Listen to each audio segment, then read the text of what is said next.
Hello guys, मेरा YouTube channel में आप लोगों का स्वागत है। जो कि ज्योग्राफी का लेक्चर तीसरा है, जो कि 2 लेक्चर पढ़ चुके हैं आप लोग। चलिए तीसरा पढ़ते हैं। मंदाकिनी क्या है टॉपिक में? मंदाकिनी है। तो लोग जानते हैं कि मंदाकिनी को इंग्लिश में क्या बोलते हैं? मिल्की वे बोलते हैं। जो कि मंदाकिनी को सर्वप्रथम किसने देखा था? गैलीलियो ने देखा। इसका भी ऐसा भी कॉपी में नोट्स बना लीजिएगा।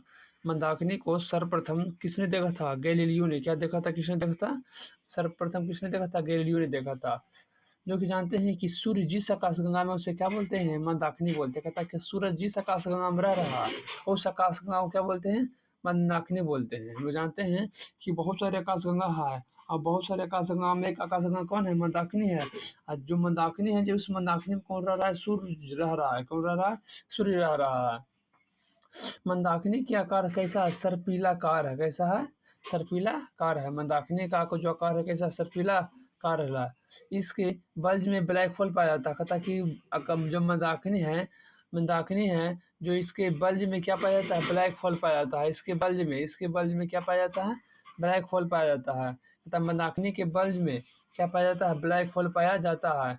जहाँ गुरुत्वाकर्षण कारण यहाँ तारों का सर्वाधिक संकेंद्रित होता है। कहता है कि यहाँ पर क्या है?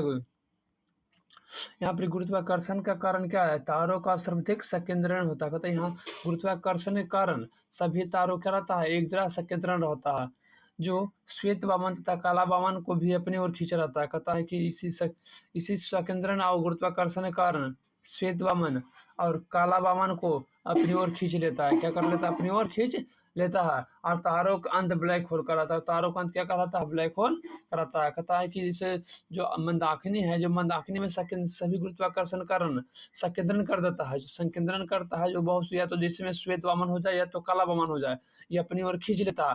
और जैसे अपनी लोग खींचता है तो तारों का अंत हो जाता है, उसे क्या कहते हैं? ब्लैक होल कहते हैं। कहता है तारों का अंत क्या होता है? ब्लैक होल होता है। तारों का अंत क्या होता है? Black hole. इसमें याद रखिएगा, तारों का अंत क्या होता है? ब्लैक होल होता है। फिर देखिए याद रखिएगा कि बताइए कि मंदाकिनी का सर पर पहले कौन देखा था? गैलीलियो देखा था। सूर्य जिस आकाशगंगा में उसे क्या बोलते हैं? मंदाकिनी बोलते हैं। क्या बोलते हैं? मंदाकिनी बोलते हैं। सूर्य का आकार कैसा? सर्पिलाकार है।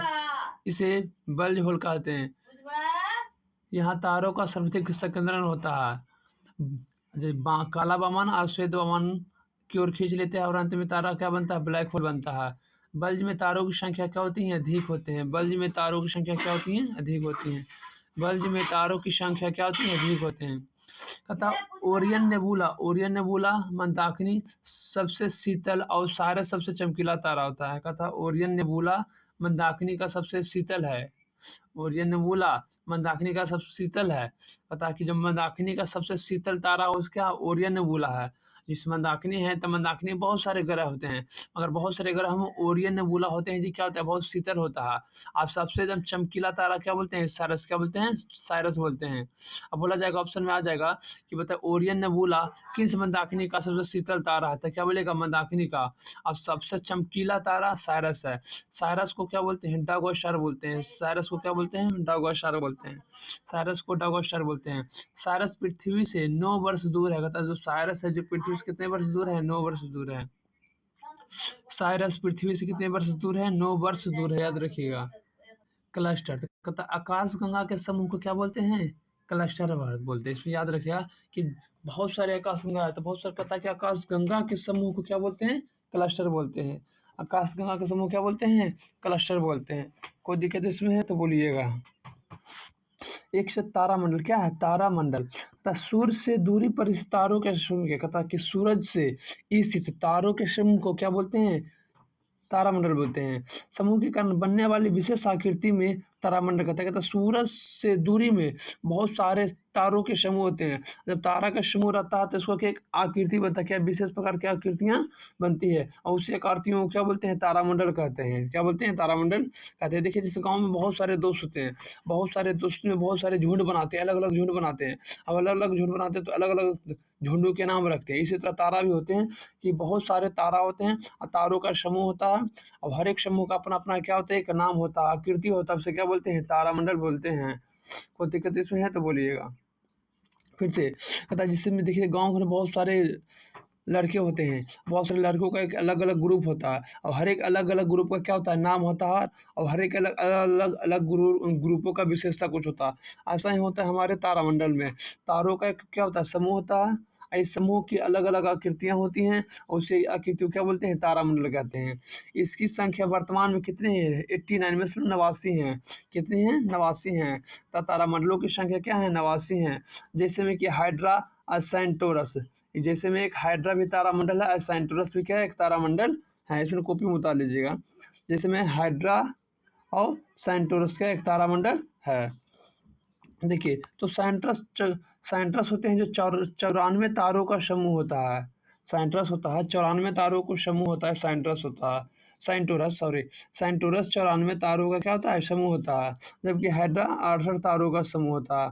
हाइड्रा होता है जो 68 तारों का समूह होता है, साइंट्रस 94 तारों का समूह होता है। जैसे में देखिए यहाँ देखिए बृहद सप्तऋषि इसको बोलते हैं उर्सा मेजर या ग्रेट बियर या बिग डीपर। यह 7 तारों का एक समूह होता है। मतलब बृहद सप्तऋषि होता है जो 7 तारों का क्या होता है, एक समूह होता है। इसके ऊपरी तारे ठीक ध्रुव, सामने ध्रुव और तथा तारा अवशिष्ट रहता है, तथा इसके ऊपरी तारा के ठीक सामने ध्रुव तारा अवस्थित रहता है। तो मतलब 7 तारों का समूह क्या बोलते हैं, बृहद या सप्तऋषि बोलते हैं, या उर्सा मेजर या ग्रेट बियर बोलते हैं। चलिए अब देखिएगा लघु सप्तऋषि, यह भी 7 तारों का समूह है। यह भी क्या है, 7 तारों का समूह है, किंतु यह सप्तऋषि के उल्टे आकार का होता है। कहता सप्तऋषि कैसा होता है, उल्टे आकार का होता है। इसके सहयोग से भी ध्रुव तारा को ढूंढा जा सकता है। कहता है कि ध्रुव तारा को किसको सहयोग से ढूंढा जा सकता है, तो क्या बोलिएगा, सप्तऋषि के उल्टे तारों का आकार का, मतलब क्या बोलते हैं, लघु सप्तऋषि के जैसा। ध्रुव तारों को ढूंढा जाता है लघु सप्तऋषि के सहयोग से ढूंढा जाता है। इसमें कोई दिक्कत है तो बोलिए। चलिए ध्रुव तारा क्या, देखिए सदैव उत्तर दिशा में देखता है। ध्रुव तारा कैसा देखेगा, उत्तर दिशा में देखेगा। ध्रुव तारा कहाँ देखेगा, उत्तर दिशा में देखेगा। ध्रुव तारा कहाँ देखेगा, उत्तर दिशा में देखता है, क्योंकि ये पृथ्वी के उत्तरी ध्रुव पर स्थित है। क्योंकि ये पृथ्वी के क्या उत्तरी ध्रुव पर स्थित है, तो जो सदैव उत्तर दिशा में देखेगा और पृथ्वी के उत्तरी ध्रुव पर रहता है। इस लिटिल बियर तारों का एक समूह का सदस्य, कहता है यह लिटिल बियर तारा समूह का क्या सदस्य है, जो उत्तर ध्रुव तारा है, ध्रुव तारा है, जो लिटिल बियर तारों का क्या समूह है। प्राचीन काल में इसका प्रयोग दिशा ज्ञात करने में किया जाता है। कहता है कि ध्रुव तारा का प्रयोग दिशा ज्ञात करने में पहले करते थे। ध्रुव तारा का प्रयोग दिशा ज्ञात करने में किया जाता था। अतः दिशा सूर्य सूचक कहते हैं। ध्रुव तारा को क्या बोलते हैं, दिशा सूर्य सूचक भी कहते हैं। आता है कभी कभी कि ध्रुव तारा को और किस नाम से जाना जाता है, तो क्या बोलिएगा, दिशा सूर्य सूचक कहते हैं।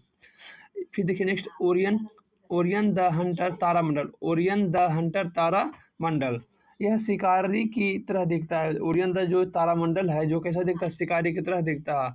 अतः इसे मृग भी कहते हैं। इसे क्या बोलते हैं, मृग भी कहते हैं। इसमें इसके बीच तारों की संख्या अधिक होती है। कहता है कि ओरियन द हंटर में तारामंडल होता है, उसमें तारों की संख्या क्या होती है, अधिक होती है।